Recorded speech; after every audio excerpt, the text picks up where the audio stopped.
No, he's just like, he knows, he can quote you like constitutional law, like up the top. But, you're right.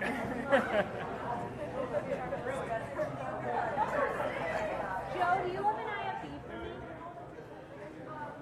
Text me.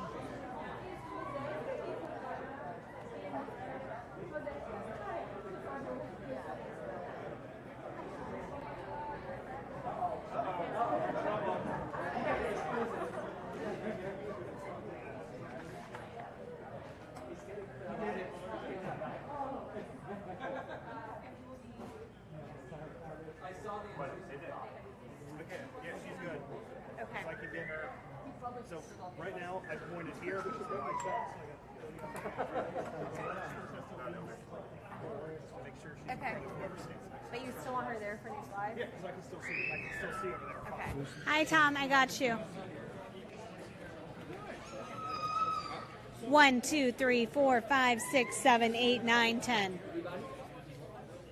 And in the event that he gets here, like, and I want my live shot, I'll just sneak.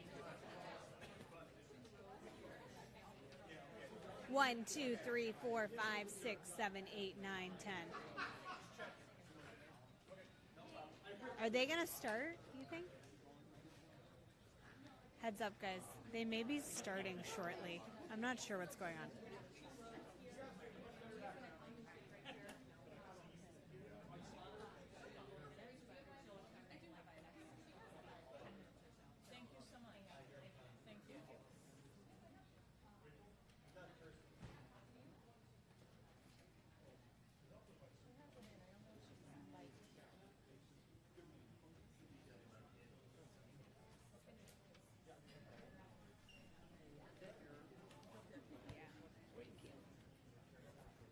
You okay, Allie?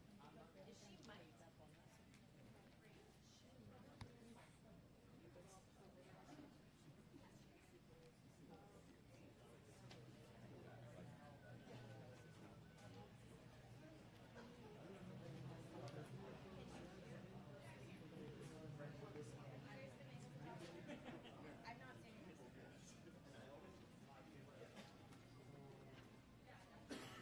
Hold on one second, guys.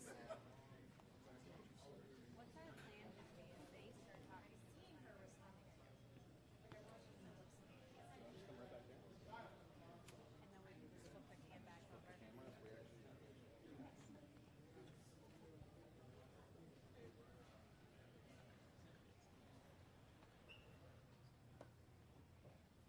I mean, it's like that's a better background, but I just worry about.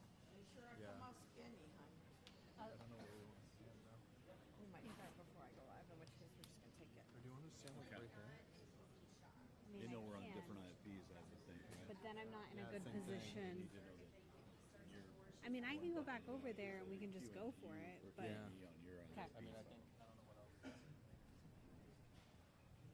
Hey guys, can I talk to a producer?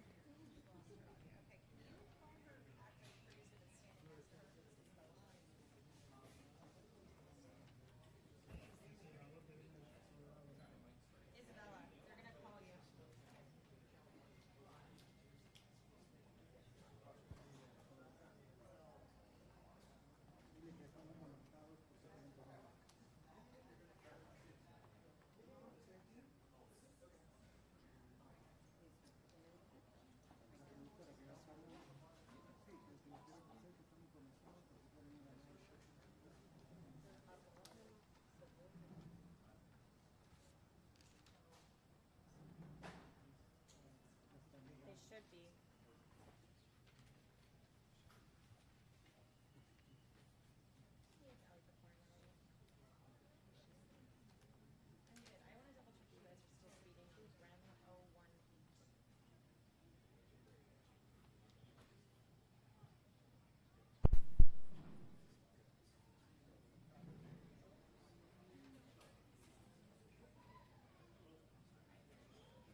Hey guys, can a producer talk to me?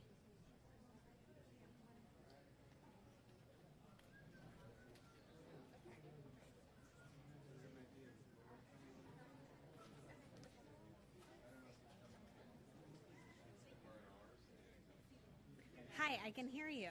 How are you? I'm good. We're waiting for Van Hollen. He landed, but we're not sure how long.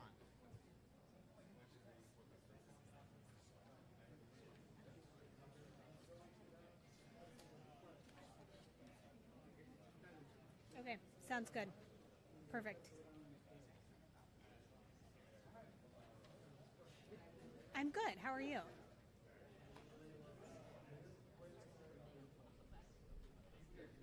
Can I walk you through a couple of situations and you tell me what you'd like me to do? So there's a world in which, like, maybe this press conference starts without him before he gets here. I could see that, like, some kind of, like, advocacy press conference. Do you still want me talking if that's going on, or do you want to cut out of it?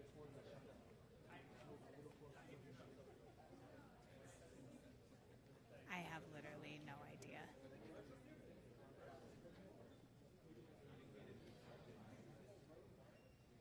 And then if he shows up, do you want me to keep talking, or do you want me to just move to the side and you guys will handle it?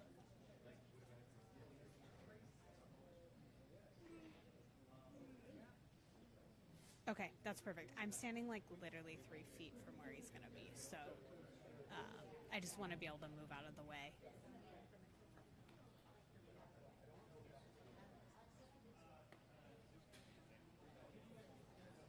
Because it's possible, like, it gets kind of loud because I'm, like, standing literally 2 feet from the microphones.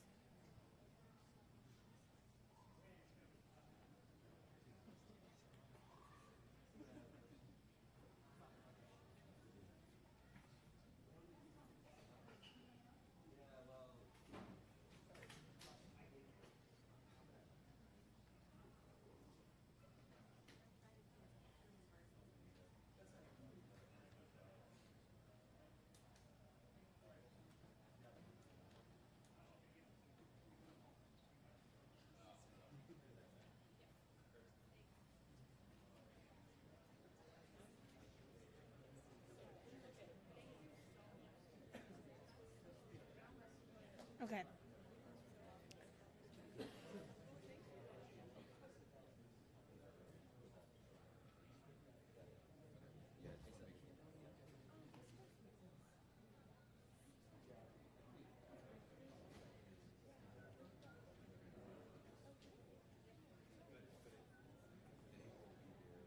Okay.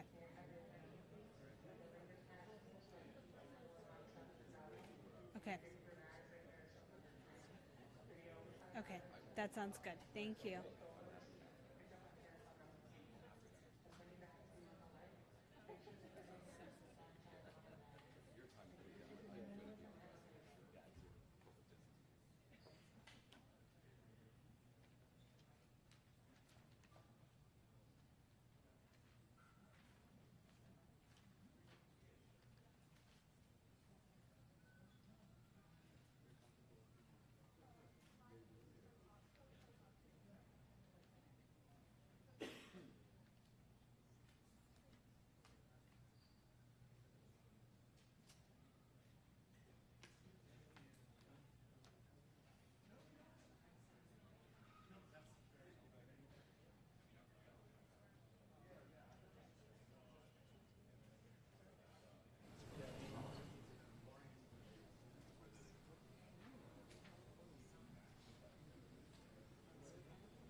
Yeah, that's exactly right. We are waiting for the senator to arrive any minute at this press conference, and this is going to be the first opportunity that we have to press him back here in the United States about what exactly transpired over the course of his trip in El Salvador, and specifically what transpired in that meeting with Abrego Garcia, how it came together after he was denied a visit to CCOT earlier in the day, that maximum security facility where we thought that Abrego Garcia was being held. Now, obviously, there's still a lot of questions about what exactly transpired so that he could meet with him, what he thought of the circumstances surrounding that meeting, whether or not he has any hope that things are going to change to bring Abrego Garcia home, given the fact that the White House has repeatedly made clear that he is not going to be returned to the United States. So there's still a huge amount of questions out there, and we are waiting to see what exactly Van Hollen says when he arrives at this press conference, and we expect that in mere moments. Casey?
Gracias.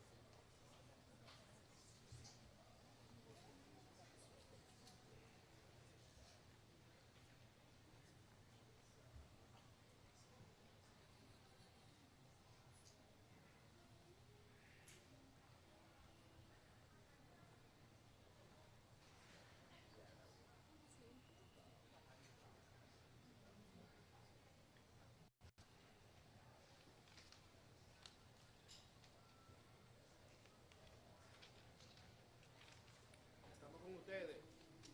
Usted no está sola. Estamos con ustedes. ¿Se puede?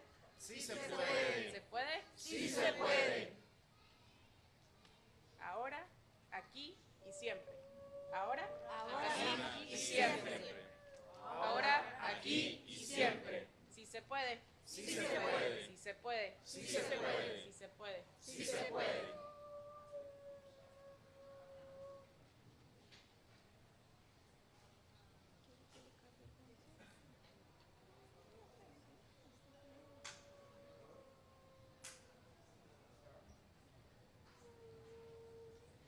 El pueblo unido jamás será vencido. El pueblo unido Jamás será vencido. The people united will never be defeated.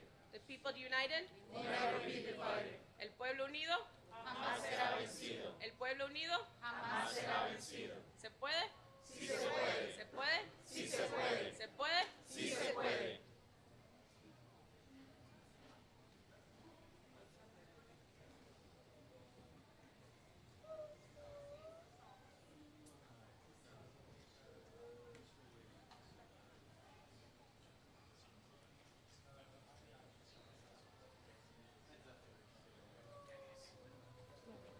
El pueblo unido Jamás será vencido. El pueblo unido Jamás será vencido. ¿Sí se puede? Sí se puede. ¿Sí se puede? Sí se puede. The people united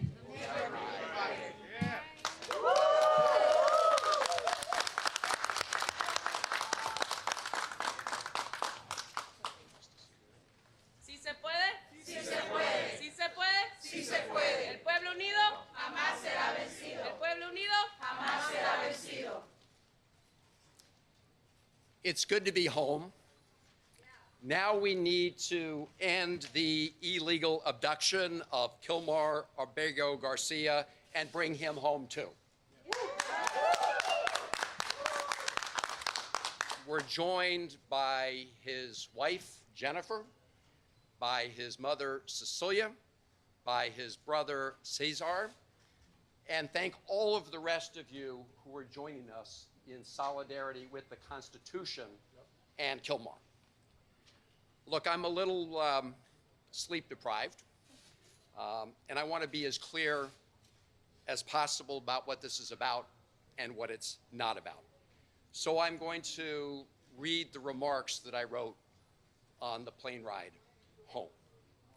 As the federal courts have said, we need to bring Mr. Abrego Garcia home to protect his constitutional rights to due process.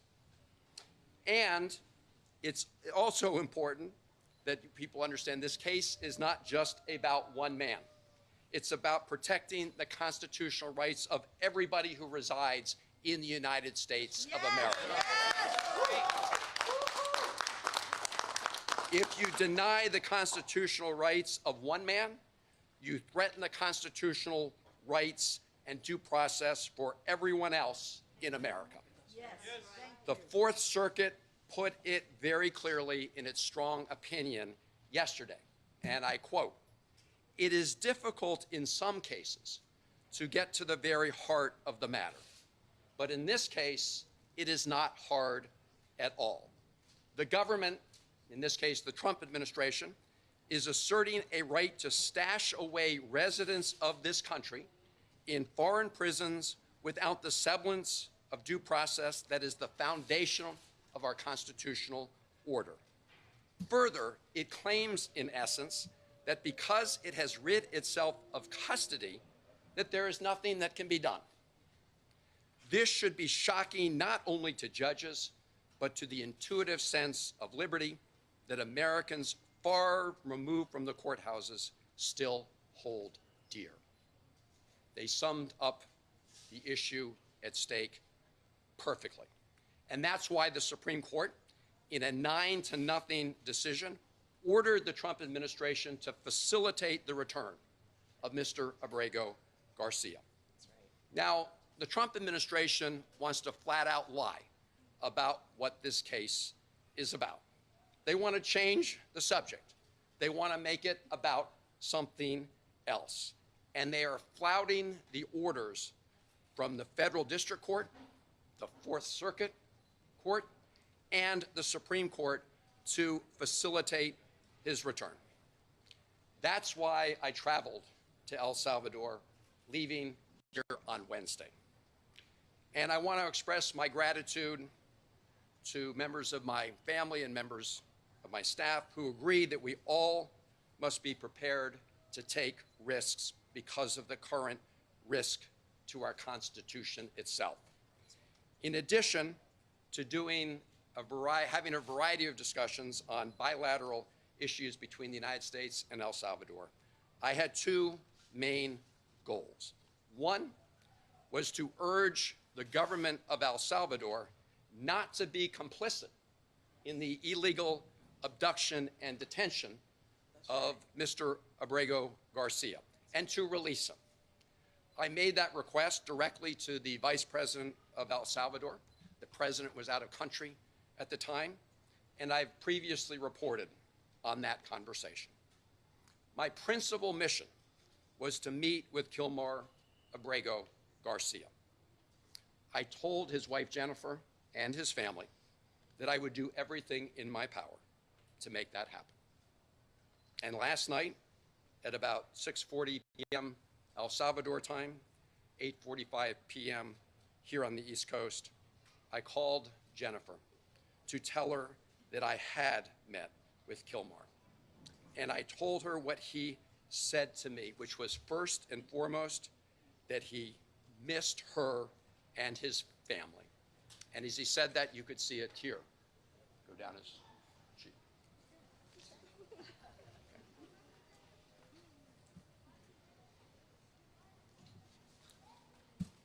Now, getting a meeting with Kilmar was not easy. On Wednesday, I met with the Vice President of El Salvador and asked if I could meet with him. The answer was no. I asked if I returned the following week whether I could meet with him. The answer was no. I asked if I could call him on the phone. The answer was no. I asked if his wife Jennifer could call him on the phone. The answer was no. No to his wife, no to his mother, no to his lawyers. So the following day, which was yesterday, I decided to give it another try by driving to Sikot. Sikot is the notorious prison where Kilmar was taken when he was abducted. I was accompanied by a lawyer for Kilmar's wife Jennifer and mother Cecilia, Chris Newsom. About 3 kilometers outside of Sikot, we were pulled over by soldiers. You could see the rest of the traffic was allowed to go by. We were pulled over by soldiers and told that we were not allowed to proceed any farther. When I asked why, I was told that they had orders not to allow us to go any further. When I asked them if they knew anything about the condition of Mr. Abrego Garcia, they said no. And so much later in the afternoon, I was actually getting ready to catch a plane out of San Salvador back here later yesterday evening. And all of a sudden, I got word that I would be allowed to meet with Kilmar Abrego Garcia.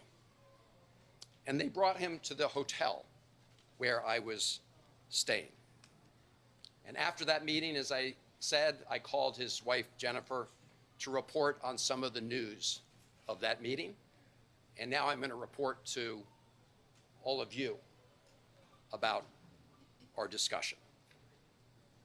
When I told him that his wife and family sent their love and were fighting for Kilmar's return home every day, he said that he was worried about all of you. That was his response. How are you dealing with this horrible ordeal and nightmare for the family? He said that thinking of you, members of his family, is what gave him the strength to persevere, to keep going day to day, even under these awful circumstances. He spoke several times about your 5-year-old son who has autism. 5-year-old son who was in the car in Maryland when Kilmar was pulled over by U.S. government agents and handcuffed. His 5-year-old son was in the car at that time. He told me that he was taken to Baltimore first. I assume that was the Baltimore Detention Center. He asked to make a phone call from there to let people know what had happened to him.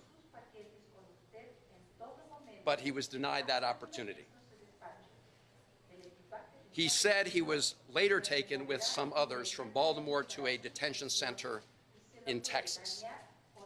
And some point thereafter, I don't know whether it was a period of hours or days, he was handcuffed, shackled, and put on a plane along with some others where they couldn't see out of the windows. There was no way to see where they were going in the plane.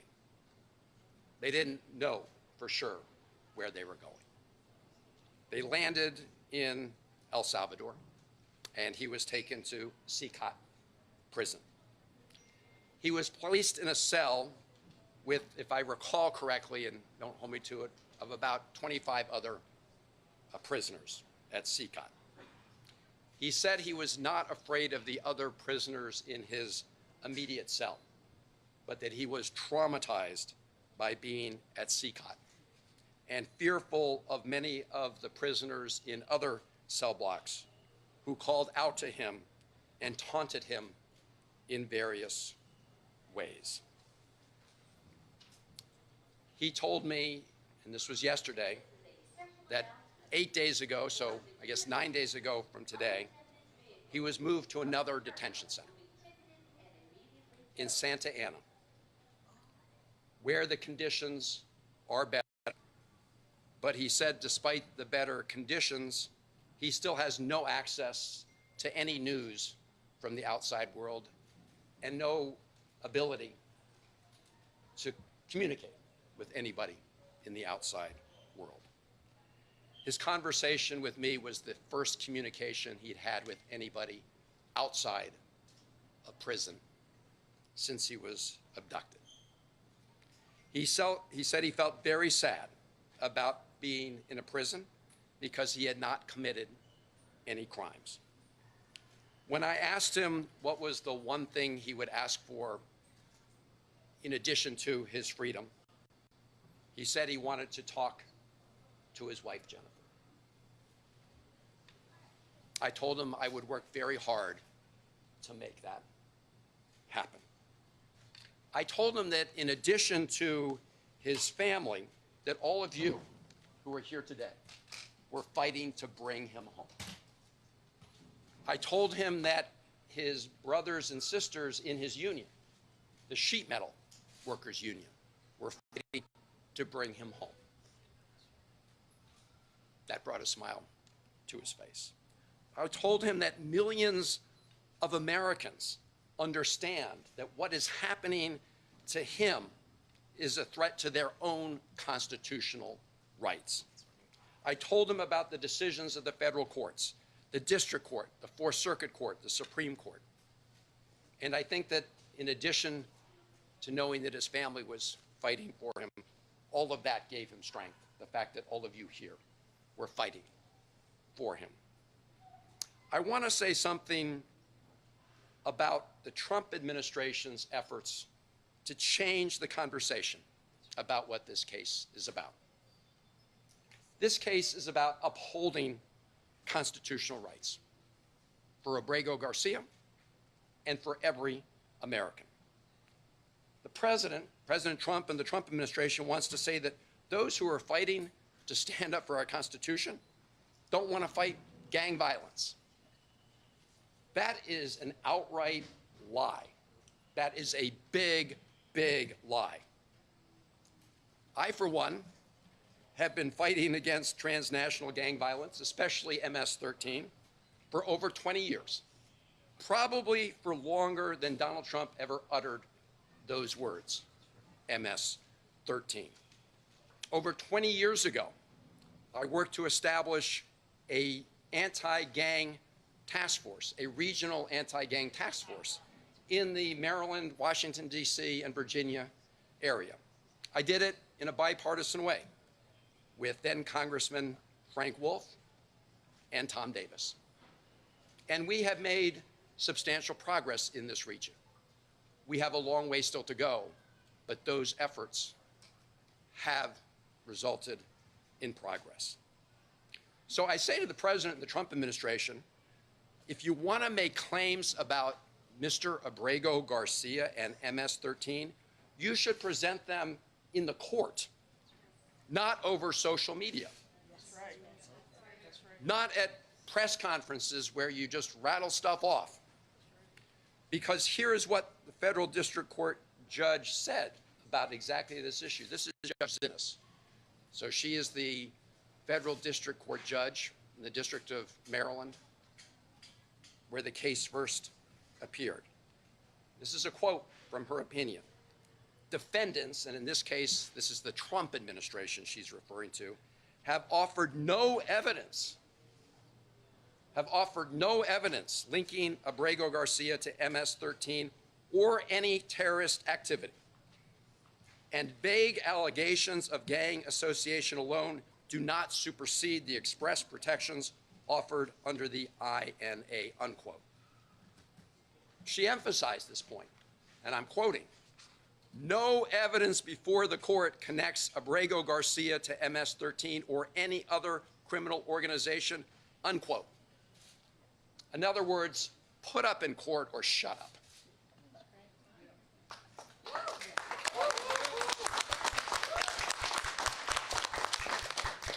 What the Trump administration did admit in court was that Kilmar Abrego Garcia has been mistakenly detained.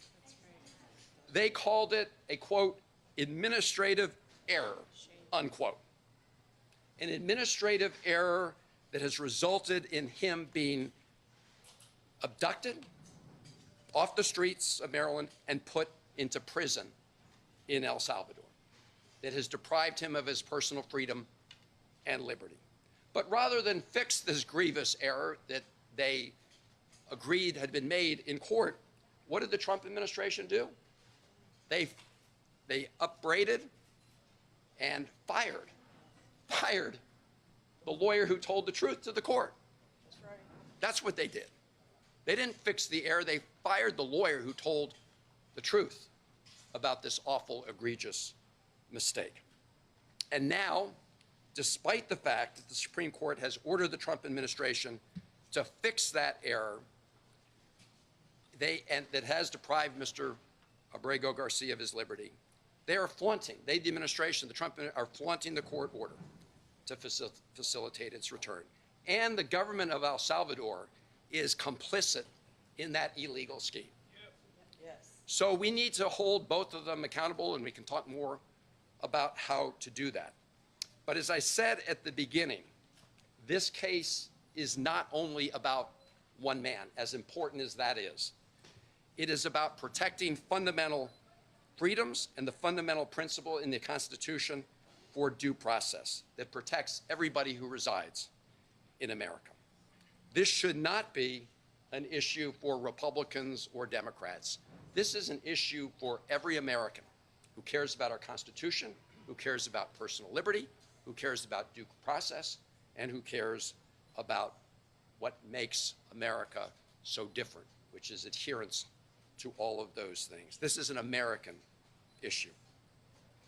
Now I just want to take a moment. I hadn't planned to do this, but as I was landing on the airplane, I got a transcript of some questions President Trump was asked at the White House today about what I would call Margarita-gate. I don't know if you guys have been following this, but President Bukele, after I met with Kilmar, did this tweet showing us at a table with these two glasses. So here's what happened. When I first sat down with Kilmar, we just had glasses of water on the table. I think maybe some coffee.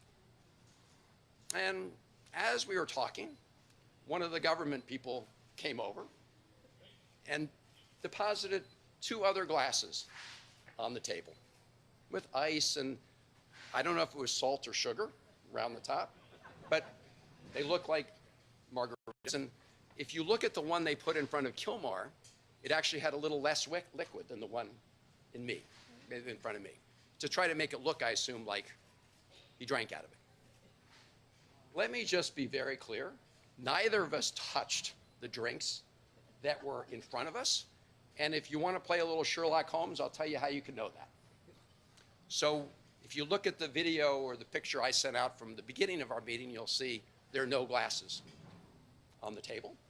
So you'll see in later videos they are on the table. But they made a little mistake. First, some people are very careful, right? If you sip out of one of those glasses, some of whatever it was, salt or sugar, would disappear. You would see a gap. There's no gap.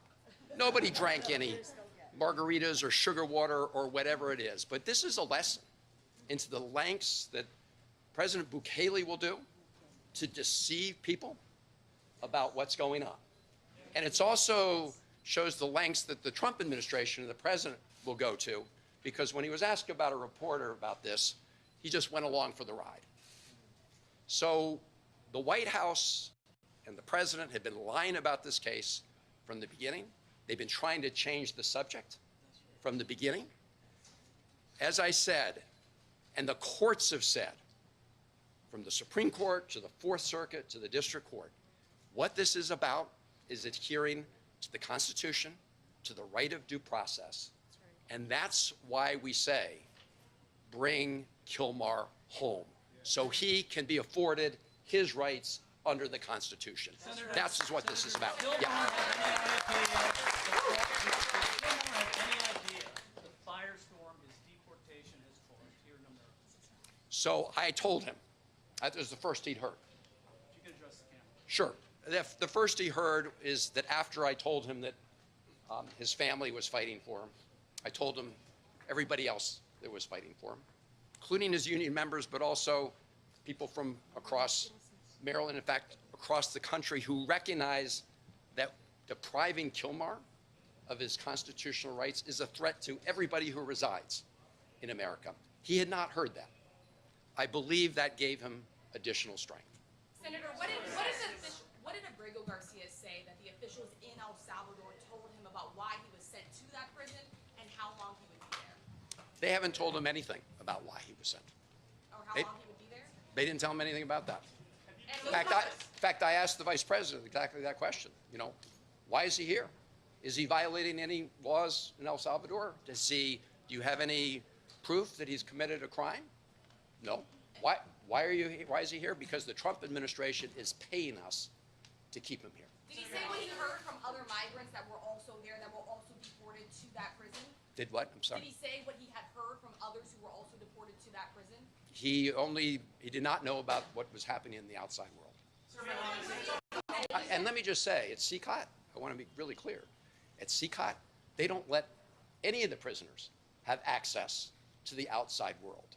That's one of the conditions, one of the notorious parts of that prison, which, by the way, is a blatant violation of international law, as I said when I was in. Yeah.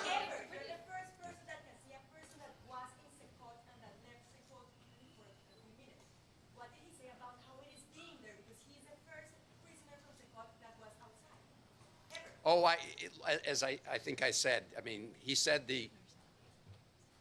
what he said was that it was his best guess that most of the cells were packed with about 100 people. I asked him why. He said when they take a roll call during the day, people have to call out their names from different cells.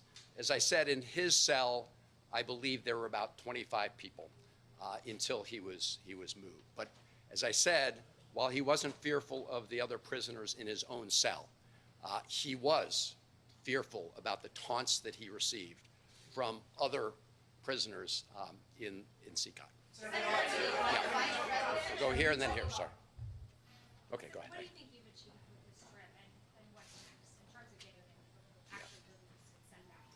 Well, the first thing was to accomplish what his mother and family were really desperate to learn, which is that he's alive. I hadn't heard a thing about him. That for someone who's, he's obviously in a terrible situation. As I said, he's experienced trauma. He said he's sad every day. But I think this persistence resulted in having this chance to meet with him, to begin to get a little bit of his story. And I think it is the first step to ultimately bringing him home as the Constitution requires. Go here. Did you have a sense of his health, his well-being? Did you sense, get any indication that he'd been abused? I did not get that sense. Look, you never know, but I asked him if he was okay. He said yes. He said he has I think a blood pressure condition. He has seen a doctor. So, on a very cursory examination, he appeared okay. Now, I will say, just to be clear, there was some negotiation about the terms of this meeting, and we were kind of surrounded by video cameras. So I do want to say that was the setting he was in. I should also just say, I mentioned the fake margarita scandal. They actually wanted to have the meeting by the side of the pool, right, in the hotel. Just, right. I mean, this is a guy who's been in CCOT. This is a guy who's been detained. They want to create this appearance that life was just lovely for Kilmar, which of course is a big fat lie. Yeah. Have you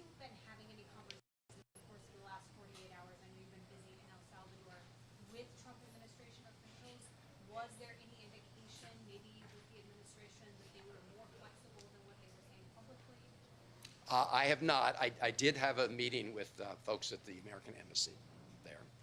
And I really want to applaud them and every member of the Foreign Service and State Department in El Salvador and everywhere around the world. I co-chair the Foreign Service Caucus, and I have a deep appreciation for what they do. I asked them if they had received any instruction from Washington to help facilitate the release of Kilmar. The answer was no. I asked them if they had made any attempt to reach out to him. The answer was no. So it's very clear that the President and the Trump administration are blatantly, flagrantly disagreeing with, defying the order from the Supreme Court. Senator, why were you talk about who from the Salvadorian government contacted you to facilitate this meeting? You mentioned the terms associated with the meeting. Were you told not to reveal any detail from the meeting until you came back to the United States? And were you at all concerned for your safety in and around this meeting taking place or at any point during your time in El Salvador? So I was not concerned about my safety at this meeting. And I will say, you know, obviously there's a lot of uncertainty when you're approached by soldiers and have your car pulled over to the side of the road and told you can't go any further. But I will say that the soldiers acted professionally, okay, in their encounter with me. They had their orders. They implemented their orders. In terms of, I'm sorry, what was the first part? The meeting, how the meeting came to be, who contacted you? So the meeting, they reached out to say they would meet the Salvadorian government. Look, in El Salvador, everything happens because Bukele says it could happen. And if you look at the video he sent out right afterwards with the fake margaritas, you can see that all of that was a setup, okay? So that's why. And as to how I was notified, their message was transmitted to me through the embassy. Senator, in your meeting with the Vice President, were you able to say anything about the agreement I'll go that the right here, and then I'll go right there. The response from Republicans to your visit is that you care more to meet with Abrego Garcia than you do with Rachel Warren, who is the mother of a Maryland woman who died in your state. What is your response to that criticism specifically? Well, my response is that my heart goes out to the family of Rachel Warren. As I said at the time, my heart breaks for what happened to them. That should not happen to any family in America.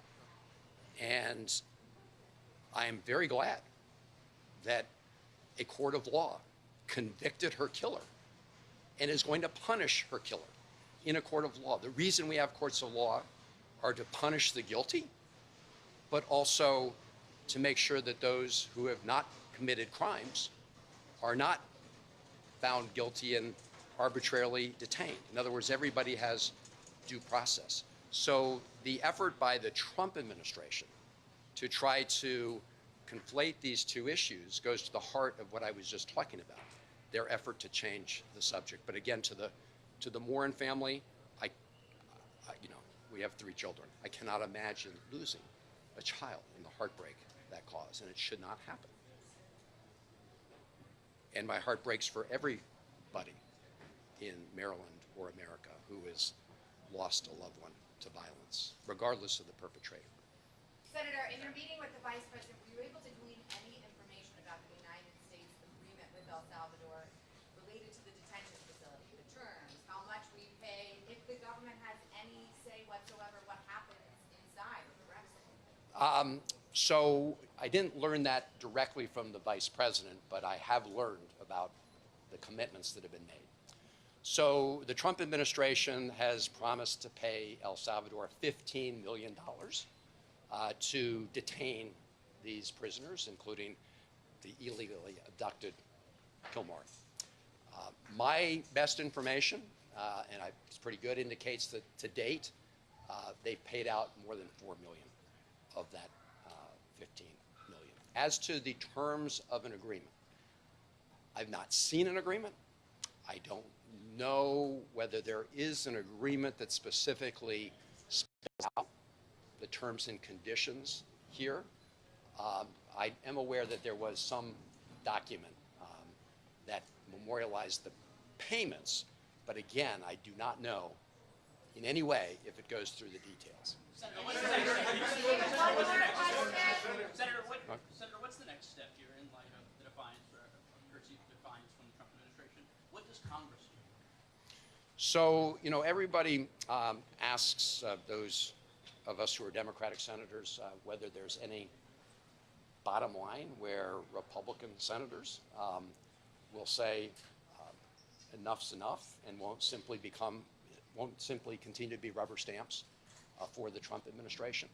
So far, we haven't hit bottom. In this case, we have what I believe is an outright defiance of the Supreme Court.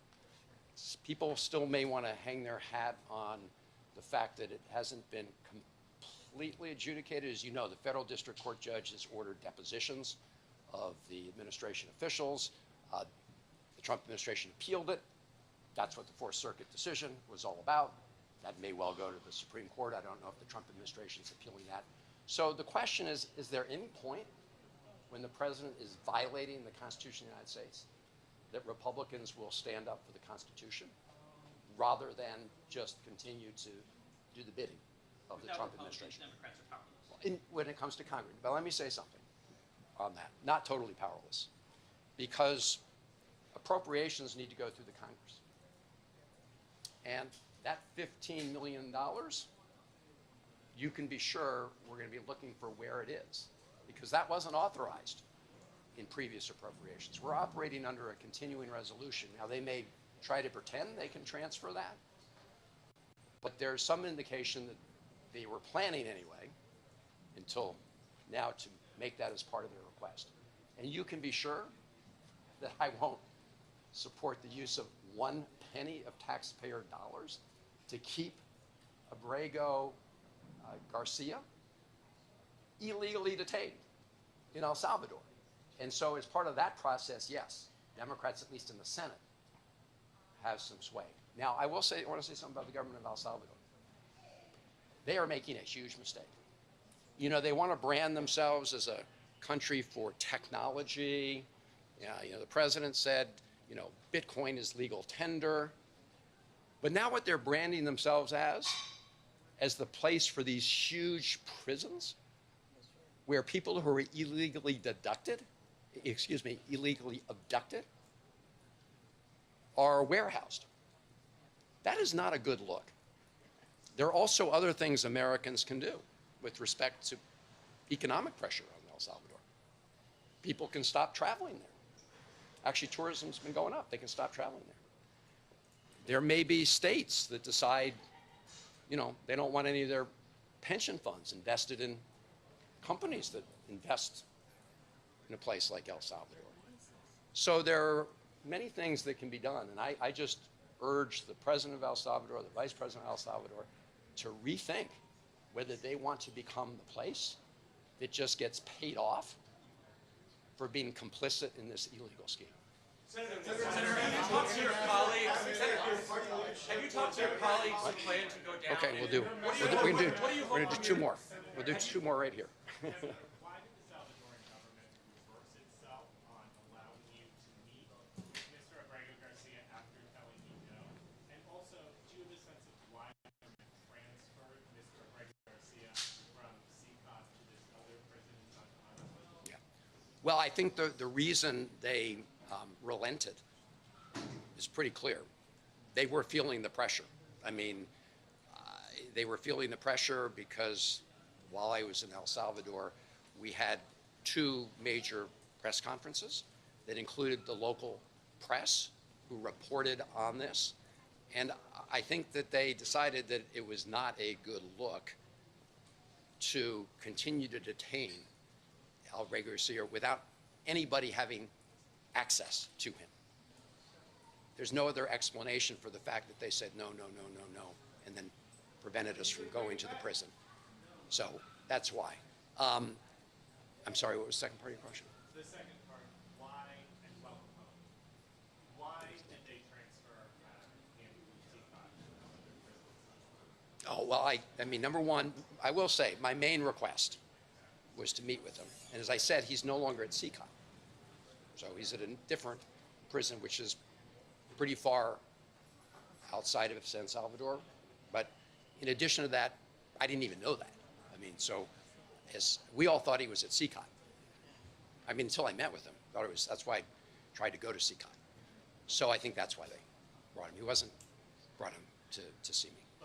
Senator, what actions do you advocate your party take to prevent future deportations like this? Do you think that the White House was involved at all in facilitating this meeting? Do you think that I do not. administration- I do not.